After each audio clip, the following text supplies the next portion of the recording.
I'm Faizan Mustafa. I'm the VP of Information Technology at Aviatrix. Aviatrix is a pioneer in cloud networking and security space.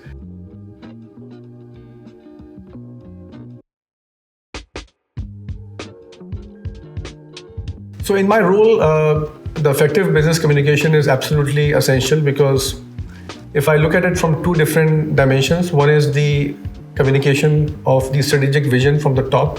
So our CEO sets up the vision, and as it is my responsibility to communicate the vision downstream to my team, and especially to all the members who are working on critical projects. Secondly, we also work in a very cross-functional way across different teams.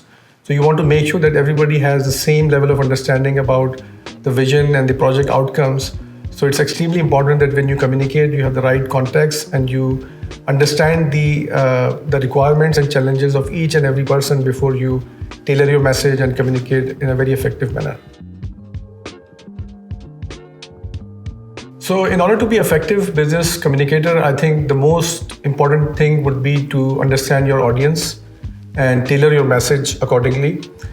Secondly, you want to make sure that you are clear and concise in your message. Try to avoid jargons as much as possible if they will confuse the message. Thirdly, I would suggest that getting the feedback loop going on, making sure that they communicate the message correctly to you the way you want it to describe is one of the most important things of especially two-way communications. And lastly, I cannot overemphasize the importance of using visuals because as we all know that picture tells 1,000 words. So effective visuals in your communications greatly improve the effectiveness of any communication that you want to communicate to your audience.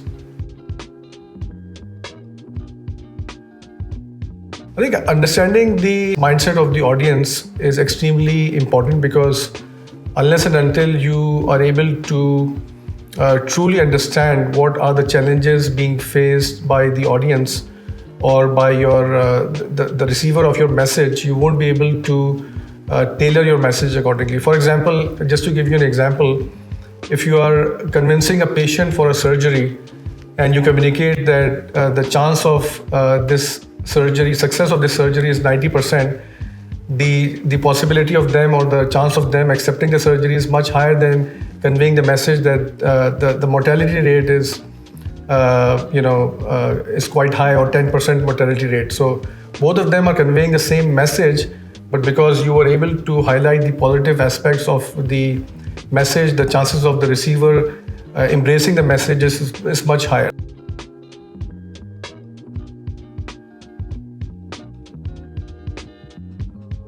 Yeah, it's extremely important to structure your presentations into 3 segments. Before you present anything, make sure that you divide your presentation into a beginning, middle, and end. Or in other words, you can also say that, at the start of the presentation, tell them what you're going to tell them, then actually tell the story and then refresh what you have just told them. So there has to be 3 different segments of any effective presentation because it keeps the audience focused on what is the message that you're trying to deliver. It basically helps them anticipate the message is going to be in which order so that they can prepare their mind accordingly. There is always, sometimes if the presentations are not structured correctly, there's a lot of cognitive load on your mind. So you're not able to focus on the real message of the story. So by dividing the presentation into 3 different steps, you are not only reducing that cognitive load by clearly identifying what the expectations are, what the sequence of presentation is going to be,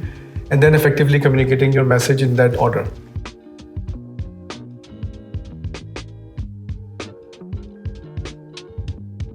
Training is absolutely an essential component because without proper training, your members would not be able to communicate very effectively, and it manifests itself in many different ways, but more importantly, it manifests itself in poor decision making. So across the board, if presentations are not being very effective, if communication messages are discoordinated, disjointed, then eventually you will see that decision making is going to be hampered by that poor communication. So by investing in talent, by investing in your resources, when you improve the communication skills, you're not only speeding up time for quality decision making, but also you're embracing your employees to effectively work with each other more collaboratively and reducing the cycle time, because nowadays everybody is focusing on working more with less, and the more you hone the skills of your employees, more effective you make them in communication, it will definitely reduce the cycle time, which means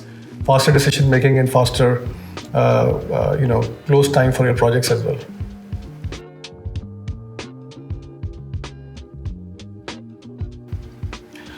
So, in my experience, what I've seen is before you create a presentation, first try to understand the audience, try to understand the specific situation that they are in, and what is the message, what is the outcome that you're trying to drive out of those presentations. So, if you do your homework before creating those presentations, then when you communicate your message, it is registered in a timely manner because you have already done the homework. And as humans, we have a very short attention span, and I've seen so many PowerPoint presentations where audience immediately lose interest because they are not able to connect to the message in the presentation. So the more homework that you do before your presentation to understand what exactly is the specific challenges being faced by the audience, what are their pain points, and then tailor your message according to those pain points. And then when you communicate, you'll see that there's a high level of connection and empathy with the message that you're trying to deliver.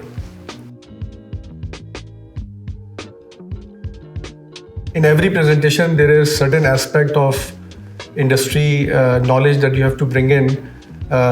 Some generic messages can be applied to any industry, but for every other specific areas of subject matter expertise, for example, if you're talking about technology or healthcare or retail, there are certain aspects which are only related to that particular industry. So if you're able to understanding your industry, talking to experts, getting knowledge about that specific areas of that industry, and then including them in your presentation, can not only improve the effectiveness of your presentation, but also make sure that your audience stay connected to your message that you're trying to deliver. Every company has a specific DNA, right? So, and the marketing teams definitely work a lot on making sure that in every presentation, your specific DNA of your company, which is derived from the values of your company, the vision and the mission, and what good are you trying to create in the world. So it is extremely important that any type of communication, whether it's external communication with customers or internal communication, has to follow that particular brand guideline, which is derived from the specific DNA and the values of your company. If you don't do that, then every other presentation or every other team member would be communicating a message which do not necessarily resonate with the brand identity or the values of the company. So by having a standard brand guidelines and making sure that everybody understands it and implements it in their presentation will improve the effectiveness of the presentation and helps out in the marketing team in overall improving the effectiveness of the communication as well.